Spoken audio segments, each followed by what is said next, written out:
കുവൈത്തിലെ തൊഴിലാളി ക്യാമ്പിലുണ്ടായ തീപിടുത്തത്തിൽ മരിച്ചവരുടെ ആശ്രിതർക്കുള്ള സർക്കാർ ധനസഹായം ധനമന്ത്രി കെ.എൻ. ബാലഗോപാലും മന്ത്രി ജെ. ചിഞ്ചുറാണിയും വീടുകളിലെത്തി ബന്ധുക്കൾക്ക് കൈമാറി. സംസ്ഥാന സർക്കാർ ഈ കുടുംബങ്ങൾക്കൊപ്പമുണ്ടാകുമെന്ന് മന്ത്രി കെ.എൻ. ബാലഗോപാൽ പറഞ്ഞു.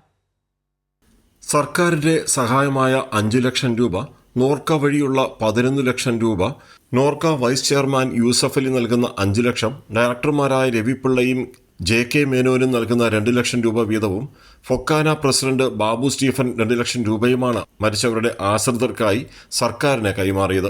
ഈ ഫണ്ടാണ് മന്ത്രിമാരായ കെ.എൻ. ബാലഗോപാലും ചിഞ്ചുറാണിയും എത്തി കൊല്ലത്ത് കുവൈറ്റ് ദുരന്തത്തിൽപ്പെട്ട് മരിച്ചവരുടെ ബന്ധുക്കൾക്ക് തുക കൈമാറിയത്. മരണമടഞ്ഞ കൊല്ലം ജില്ലയിലെ അതിനകത്ത് മരണമടഞ്ഞ 4 വീടുകളിൽ ഇന്ന് സംസ്ഥാന സർക്കാരിൻ്റെയും നോർക്കയുടെയും അതുപോലെ ഇതുമായി ബന്ധപ്പെട്ടിട്ട് സഹായിക്കുന്ന വ്യക്തികളും എല്ലാം കൂടി നൽകിയ സഹായം എത്തിക്കുക എന്നുള്ളതായിരുന്നു ഇന്ന് ഞങ്ങൾ ചെയ്തത്. ഇപ്പോൾ എല്ലാ വീടുകളിലും എത്തി ഒരു സഹായം എത്തിക്കുക. സഹായം കൊണ്ട് ആ കുടുംബങ്ങളുടെ വിഷമവും വേദനയും അവരുടെ ഒറ്റപ്പെടലും എല്ലാം തീരാൻ പറ്റില്ലെങ്കിലും എത്രയും പെട്ടെന്ന് തന്നെ ഈ സഹായം എത്തിക്കുക എന്നുള്ളതാണ്. ഇനിയും കുവൈറ്റിൽ നിന്നും മറ്റും സഹായങ്ങൾ കിട്ടാനുണ്ട്. 16 ലക്ഷം രൂപയുടെ സഹായമാണ് ഈ ഘട്ടത്തിൽ കുടുംബങ്ങളിൽ എത്തിച്ചത്. പുനലൂർ കരവാളൂർ സ്വദേശി അവിവാഹിതനായ സാജൻ ജോർജിന്റെ വൃദ്ധരായ മാതാപിതാക്കൾക്കും ആനയടി ശൂരനാട് നോർത്ത് സ്വദേശി ഷമീർ ഉമർദീന്റെ പിതാവിനും ഭാര്യ സുറുമിക്കുമാണ് ഫണ്ട് കൈമാറിയത്.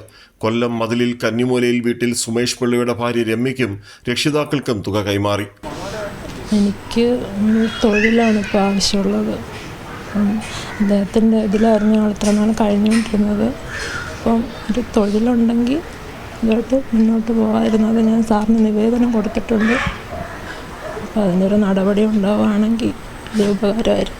ആദിശനല്ലൂർ വെളിച്ചിക്കാല സ്വദേശി ലിയോ ലൂക്കോസിന്റെ ഭാര്യ ഷൈനി, അച്ഛൻ ഉണ്ണുണ്ണി, അമ്മ കുഞ്ഞമ്മ എന്നിവർക്കും നഷ്ടപരിഹാര തുക മന്ത്രിമാർ കൈമാറി.